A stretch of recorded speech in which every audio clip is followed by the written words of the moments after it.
पुराणों और वेदों में वर्णित असुरों और देवताओं की कथाएं केवल युद्ध और विजय की गाथाएं नहीं हैं, बल्कि इनमें गहरे आध्यात्मिक और दार्शनिक रहस्य छिपे हुए हैं। इन्हीं रहस्यमयी पात्रों में से एक है वृत्रासुर, जिसे प्राचीन ग्रंथों में असुर कहा गया, परंतु उसकी कहानी जानने पर यह स्पष्ट हो जाता है कि वह केवल एक दैत्य ही नहीं बल्कि वह एक महान भक्त भी था। वृत्रासुर का जन्म दैत्य परिवार में हुआ था।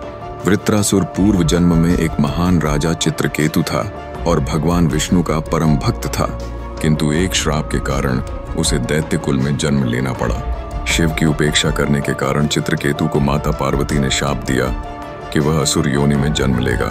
यही चित्रकेतु बाद में वृत्रासुर कहलाया।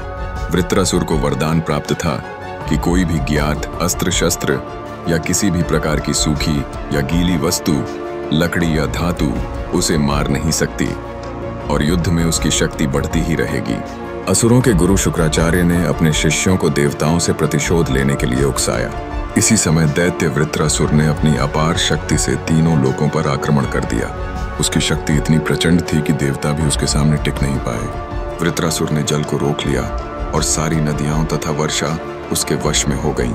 जल के रुक जाने से तीनों लोग भूख प्यास से तड़पने लगी। तब इंद्र और अन्य देवता भयभीत होकर भगवान विष्णु के शरण में गए। भगवान विष्णु ने देवताओं को बताया कि वृत्रासुर का वध सामान्य अस्त्र शस्त्र से नहीं हो सकता, क्योंकि वह पूर्व जन्म में विष्णु भक्त चित्रकेतु था। उसे मारने के लिए विशेष अस्त्र की आवश्यकता है। तुम्हें ऋषि दधीचि से उनकी अस्थियां मांगनी होंगी। उन्हीं की हड्डियों से बने वज्र से वृत्रासुर का वध संभव है। दधीचि एक महान तपस्वी ऋषि हैं। केवल उन्हीं की बनी हड्डियों से बना अस्त्र इस असुर का अंत कर सकता है।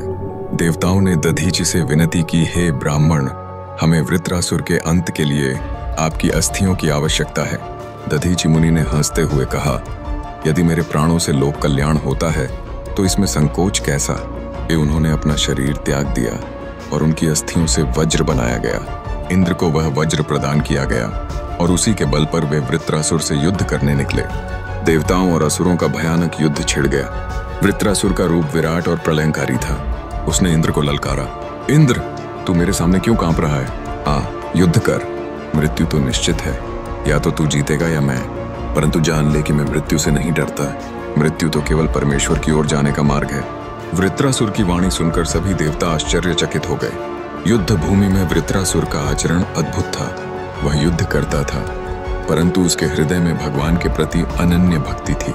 अंततः इंद्र ने दधीचि की अस्थियों से बने वज्र से वृत्रासुर पर प्रहार किया। प्रहार इतना प्रचंड था कि वृत्रासुर भूमि पर गिर पड़ा। गिरते गिरते भी उसने भगवान का नाम लिया। वृत्रासुर का देह त्याग हो गया, परंतु उसकी आत्मा सीधा वैकुंठ लोक चली गई। भगवान विष्णु ने उसे अपने धाम में स्थान दिया। वृत्रासुर के वध के बाद इंद्र को भारी पाप का अनुभव हुआ। इंद्र ने कहा कि मैंने एक ऐसे भक्त का वध किया है जो मुझसे कहीं बड़ा था। उसका हृदय पवित्र और निर्मल था। इंद्र को इस पाप से मुक्ति पाने के लिए लंबी तपस्या करनी पड़ी।